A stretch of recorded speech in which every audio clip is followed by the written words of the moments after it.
Hello little readers and welcome to Learning with Zamzam. Are you ready for another story? Have you ever felt unseen or unheard? Or do you know someone who may feel that way? Today we are going to read about Brian, who never feels seen or noticed by his classmates and teachers. I wonder if he'll ever feel seen. Let's read and find out. Today's book is called The Invisible Boy by Trudy Ludwig and illustrated by Patrice Barton. If you have a copy of this book, make sure to grab it so you can read along with me. The Invisible Boy.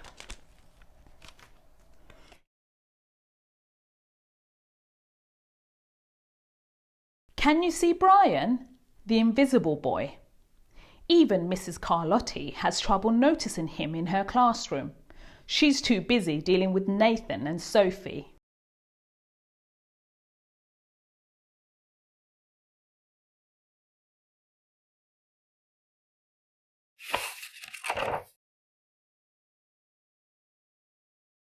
Nathan has problems with what Mrs. Carlotti calls volume control. He uses his outside voice inside too much. Sophie whines and complains when she doesn't get her way. Nathan and Sophie take up a lot of space. Brian doesn't.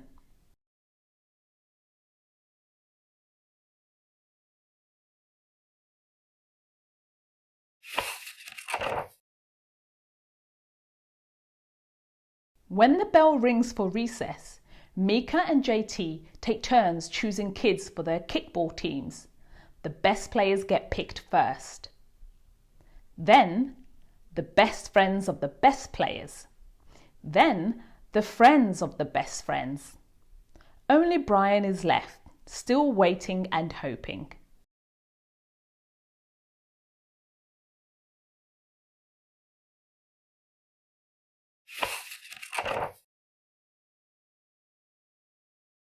JT glances in Brian's direction and just as quickly looks away. We've got enough players for each team, he tells the others. Let's play ball.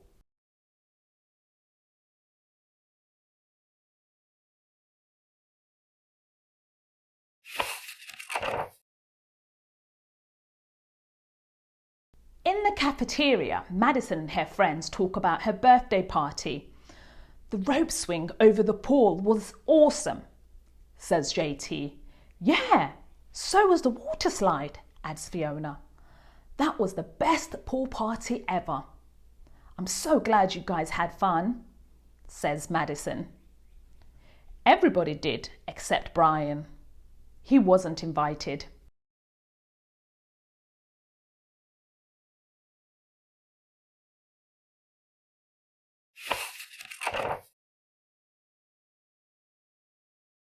At choosing time, while the other kids play board games and read, Brian sits at his table, doing what he loves to do best.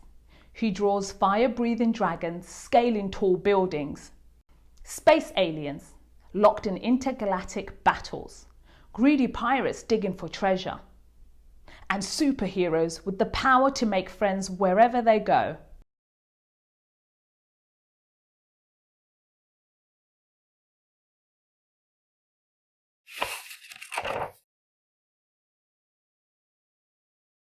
On Monday morning, Mrs. Carlotti introduces Justin, a new student, to the class.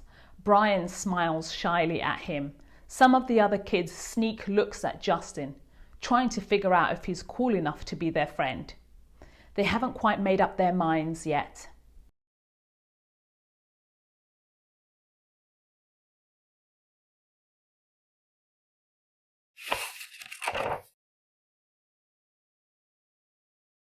At lunchtime, Madison and JT watch Justin eat with chopsticks. What's that? Asks Madison as she points at Justin's food. It's bulgogi. Bul what? Bulgogi. It's Korean barbecued beef. My grandma made it for me. It's really good. Do you want to try some? There's no way I'd eat bulgogi. And the kids laugh, all of them, that is. except Brian.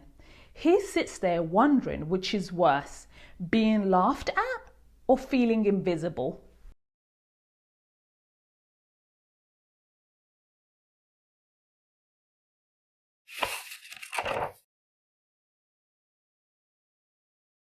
The next day, when Justin goes to his cubby to put away his backpack, he notices a piece of paper with his name on it. Justin: I thought the bulgogi looked good. Brian: Yum!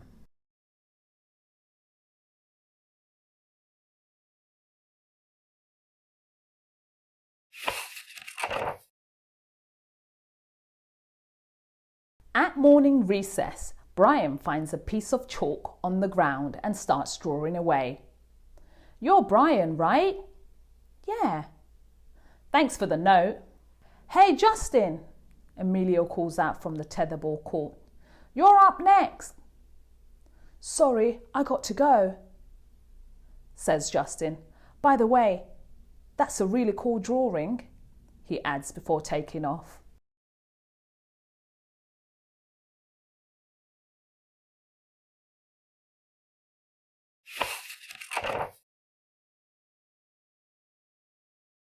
Back in class, Mrs. Carlotti asked the kids to team up in 2s or 3s for a special project.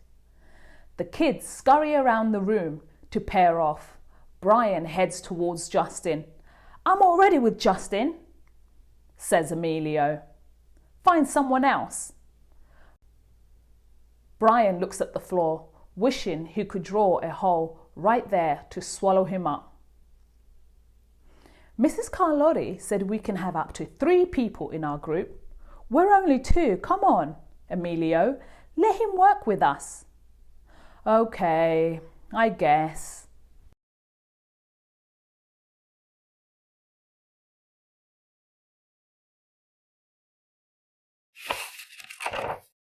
Mrs. Carlotti gives the class directions for the project.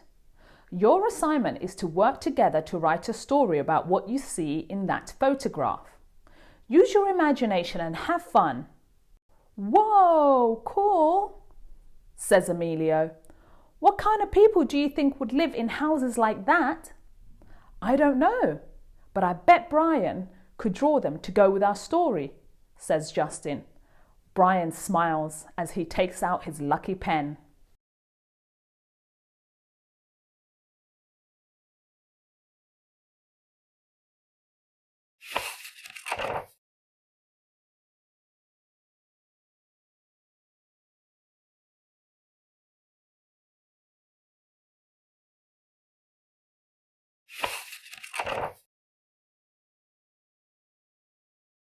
It's lunchtime again, Brian's least favourite part of the day. Another 20 long minutes of kids talking and laughing with everyone else but him. Brian! He hears someone shout, Hey Brian, over here! Brian turns and sees Justin waving him over. Emilio nods at Brian as he makes room for him at the table.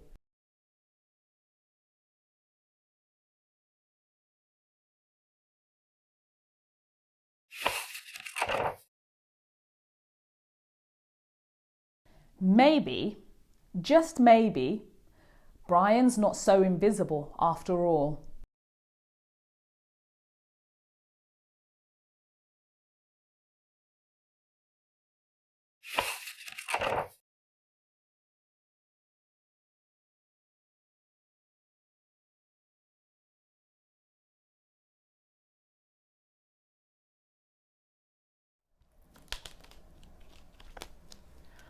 What can we take away from this book? That we must extend hands of friendship to those who feel invisible or excluded. I'm sure you and I would appreciate it if someone showed us empathy. I hope you enjoyed today's story and don't forget to subscribe to my channel for more videos.